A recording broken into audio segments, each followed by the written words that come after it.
Hello my dear students, welcome to my channel Triyasha study centre.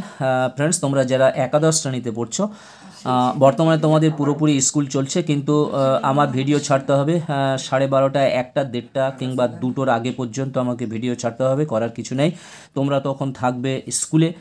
অবশ্যই তোমরা তোমাদের notification যাবে। তোমরা যারা সাবস্ক্রাইব করে নিয়েছো, এসে তোমরা অবশ্যই ভিডিওটি তোমরা দেখবে, কারণ তোমাদের সেপ্টেম্বর মাসে পরীক্ষা এসে গেছে, খুব তাড়াতাড়ি তোমাদের পরীক্ষা।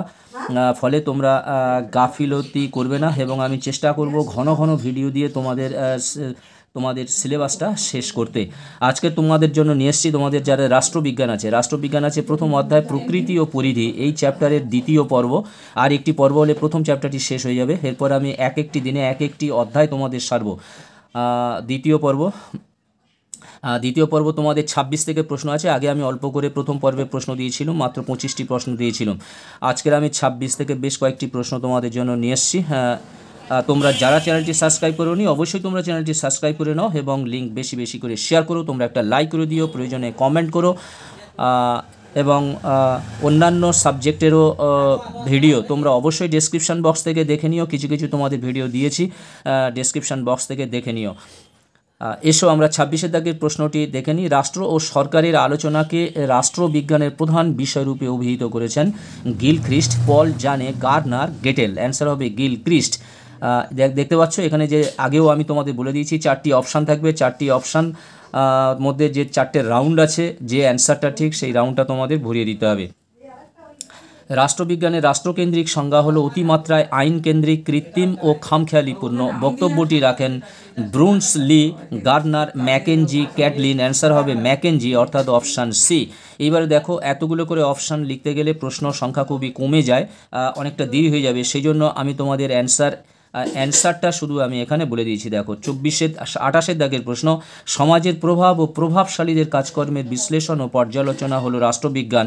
এই মত প্রকাশ করেন ল্যাসওয়েল। পরের প্রশ্ন, রাজনীতিকে অর্থনীতির মাপকাঠিতে দেখতে চেয়েছিলেন লেনিন। রাজনীতিকে অর্থনীতির মাপকাঠিতে দেখতে চেয়েছিলেন লেনিন। পলিটিক্স গ্রন্থটির লেখকের নাম কি? অ্যারিস্টটল। পলিশ শব্দের অর্থ কি? নগর রাষ্ট্র। নগর রাষ্ট্র নিয়ে সর্বপ্রথম নীতি ও সমস্যাসমূহ নিয়ে বিশ্লেষণ করেন অ্যারিস্টটল। সক্রেটিসের সুযোগ্য শিষ্যের নাম কি? প্লেটো।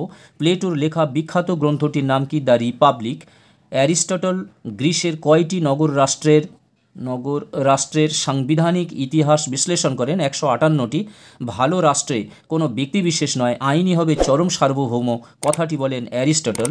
37 দাগের প্রশ্ন, চার্চ ও রাষ্ট্র একে অপরের অংশীদার, প্রতিদ্বন্দ্বী নয়। ধর্ম বা রাজনীতি কারোরই স্বেচ্ছাচারিতাকে প্রশ্রয় দেননি, কথাটি বলেছেন অ্যাকুইনাস।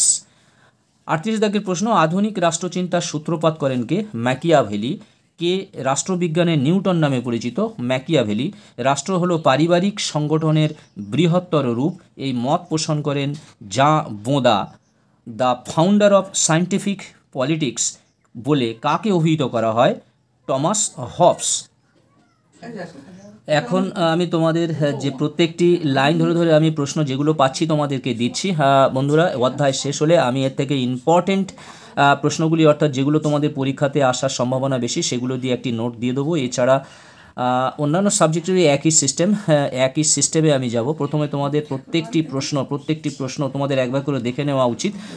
এরপরে আমি তোমাদের ইম্পর্টেন্ট প্রশ্ন দেবো। আর তোমাদের প্রশ্নের মধ্যে শুধু এমসিকিউ থাকবে না, এমসিকিউ থাকবে, ব্যাখ্যা বিবৃতি থাকবে, শূন্যস্থান থাকবে, স্তম্ভ মেলানো থাকবে, এইগুলো তোমাদের থাকবে। টমাস হবসের লেখা গ্রন্থটির নাম কি? লেভিয়াথান। কাকে আইনগত সার্বভৌমিকতার জন্মদাতা বলা হয়? টমাস হবসকে। ডে রিপাবলিকা গ্রন্থের রচয়িতাকে? সিসেরো। দ্য প্রিন্স গ্রন্থটিকে রচনা করেন নিকোলো ম্যাকিয়াভেলি। অধিকার তত্ত্বের আবিষ্কারককে? John Locke. গণ সার্বভৌমত্বের তত্ত্বের আবিষ্কারককে? রুশো। স্বাধীনতা ও সমতা নীতি কে উদার গণতান্ত্রিক রাজনীতিতে তুলে ধরেছেন? John Locke. জন লকের গৌরবময় বিপ্লবের পটভূমিতে লেখা গ্রন্থটির নাম হলো টু ট্রিয়েটাইজেস অফ গভর্নমেন্ট। 50 দাগের প্রশ্ন, মানবতাবাদী উদারনৈতিক রাষ্ট্রতত্ত্বের মূল 3টি নীতির কথা বলেন জন লক। ক্ষমতা স্বতন্ত্রীকরণ নীতির অবতারণা করেন কে? মন্তেস্কু। মন্তেস্কুর লেখা গ্রন্থটির নাম হলো স্পিরিট অব লস। 53 দাগের প্রশ্ন, শ্রেণী সংগ্রাম তত্ত্ব সূত্র কে প্রণয়ন করেন? Karl Marx. দ্বন্দ্বমূলক বস্তুবাদ তত্ত্ব কে প্রণয়ন করেন? Karl Marx. ডেভিড ট্রুম্যান ছিলেন একজন আচরণবাদী রাষ্ট্রবিজ্ঞানী। কিন্তু তোমাদের প্রশ্নটি ঘুরিয়েও দিতে পারে যে একজন আচরণবাদী রাষ্ট্রবিজ্ঞানী হলো, তাহলে আচরণবাদী রাষ্ট্রবিজ্ঞানী একজন ট্রুম্যান, এবং আরও আছে দু একটা নাম তোমাদের জেনে রাখতে হবে। এ থিওরি অফ জাস্টিস গ্রন্থটি প্রকাশ করেন জন রলস। 1971 খ্রিস্টাব্দে। রবার্ট নোজিক ছিলেন একজন মার্কিন রাষ্ট্রবিদ। রাষ্ট্রনীতি চর্চায় নারীবাদের উত্থান ঘটান ম্যারি উলস্টোনক্রাফট। এই প্রশ্নটি ইম্পর্টেন্ট আছে, ম্যারি উলস্টোনক্রাফট।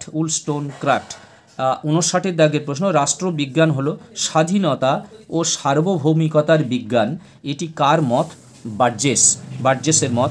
এবং হিউম্যান নেচার ইন পলিটিক্স এর লেখক হলেন Graham Wallas. The process of government গ্রন্থের লেখক হলেন আর্থার বেন্টলি।